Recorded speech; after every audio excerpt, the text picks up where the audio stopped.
Bonjour madame, bonjour monsieur, chers Ringissoises, chers Ringissois. Je me dois de commencer cette nouvelle vidéo d'information par rendre hommage à madame Marie-Josée Hivernet, Ringissoise de longue date. Elle nous a quittés le 10 février, victime d'un infarctus.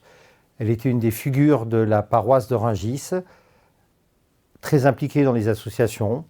Je présente à sa famille, en mon nom et celui du conseil municipal, mes plus sincères condoléances. Un point sur la Covid-19. Beaucoup d'entre vous s'interrogent sur la vaccination. Où en sommes-nous à Rungis? Tout d'abord, vous dire que dans notre EHPAD, l'ensemble des résidents qu'ils souhaitaient ont été vaccinés et leur deuxième injection sera faite le week-end du 13-14 février.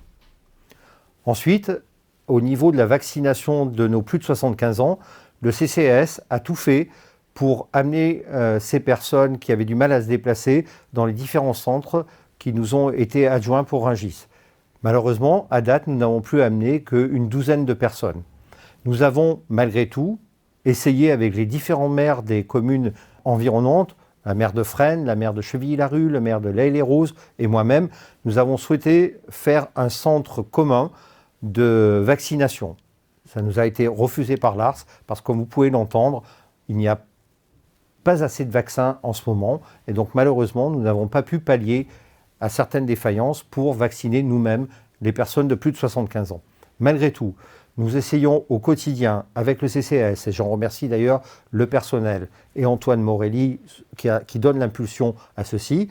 Je les remercie d'essayer de tout faire pour que les personnes de plus de 75 ans soient vaccinées dans les différents centres. Mais le manque de vaccins fait que, en ce moment, on est logé à la même enseigne que les autres. Les travaux dans Rungis, deux types de travaux. Les travaux du réseau de chaleur. La moitié de la ville va bientôt être couverte par ce réseau de chaleur.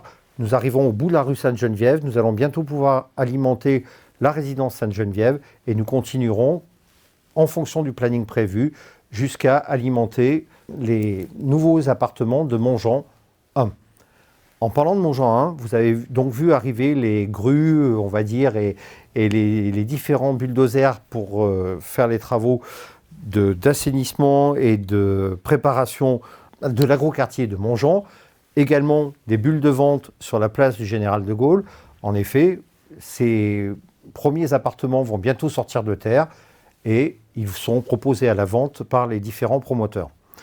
Aujourd'hui, se pose le problème, beaucoup de Ringissois réagissent, comment on va rentrer, comment on va sortir de ce quartier. Sachez que je fais tout pour changer les différentes façons de rentrer et de sortir du quartier, dont je suis tout à fait conscient qu'elles vont causer des désagréments. Donc en ce moment, c'est une préoccupation quotidienne de mon équipe et de moi-même de pouvoir changer les différentes façons d'accéder à ce quartier-là. Et aussi, nous faisons très attention, nous sommes très attentifs à tout ce qui va être planté au niveau des arbres. Beaucoup se sont émus du nombreux arbres qui ont été arrachés sur ce quartier-là et j'ai tout fait pour qu'un nombre bien supérieur d'arbres soit replanté. Voilà, les travaux progressent petit à petit et nous vous tiendrons régulièrement informés comme nous le faisons sur ces vidéos. Beaucoup d'entre vous ont vu que le centre de loisirs Médicis avait été rebaptisé Centre de loisirs Médicis Chantoux. La signalétique a été posée sur le bâtiment. Nous compléterons celle-ci par la pose d'une plaque lorsque les conditions sanitaires le permettront. Énormément de réactions sur les réseaux pour cet hommage rendu à une employée municipale qui a tout donné pour nos enfants, pour vos enfants, pendant des années.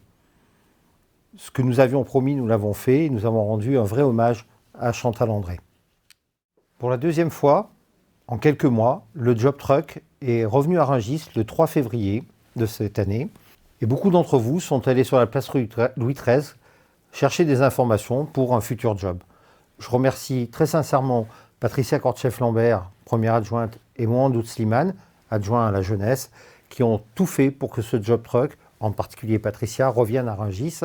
Ça a été, je crois, un gros succès et nous attendons la prochaine fois. Pendant la campagne, beaucoup d'entre vous, habitant en pavillon, nous ont interrogés sur le problème des ordures ménagères. Qui n'a pas un jour retrouvé sa poubelle dévorée par les pies, par les chats ou autres chiens? Aujourd'hui, je vous avais promis de prendre ce problème à bras-le-corps. On me disait c'est impossible, tu n'y arriveras jamais, c'est le PT. Or, je vous annonce une très bonne nouvelle. À partir du 8 mars, et s'étalant jusqu'à peu près jusqu'au 25 mars, tous les pavillons de Rungis seront dotés d'une poubelle bac roulant qui vous permettront de mettre vos ordures ménagères qui donc ne seront plus dévorées par les nuisibles et vous pourrez en toute sérénité sortir vos poubelles.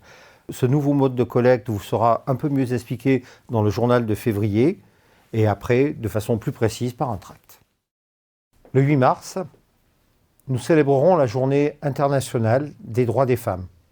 À Rungis, sous l'impulsion de Dalila Chebdelaine et Feta Bouedjar, nous avons décidé de mettre les Rungisoises, les femmes du quotidien, à l'honneur. Aussi, nous vous proposons de nous envoyer une photo de vos héroïnes du quotidien, des femmes qui vous entourent, avec une petite explication de savoir pourquoi ces femmes-là sont vos héroïnes, et nous les afficherons à partir du 8 mars sur les grilles du parc de la mairie, dans un patchwork de toutes ces femmes formidables. Samedi prochain, 13 février, à l'initiative du Conseil des jeunes de Rungis, une grande collecte va être organisée sur la place Louis XIII pour les étudiants. En effet, vous savez à quel point les étudiants souffrent de la crise sanitaire. Aussi, à l'initiative des jeunes Rungisois et avec le soutien de Mandou Slimane, nous allons pouvoir ce week-end récolter des denrées non périssables pour les étudiants. Venez nombreux le rapporter sur la place et nos jeunes, nos élus seront là pour collecter toutes ces denrées qui leur seront après remises. Voilà, messieurs, dames, toutes ces informations, vous allez les retrouver sur la chaîne YouTube de la ville. N'hésitez pas à vous y abonner. Très régulièrement, vous avez des informations sur votre vie quotidienne. Nous avons également une page Facebook. Abonnez-vous également à cette page Facebook. Au quotidien, cette page Facebook est alimentée. Et bien sûr, tous les jours, des informations sur le site internet de la ville. Messieurs, dames, portez-vous bien, faites attention à vous et espérons sortir très vite de ces problèmes sanitaires.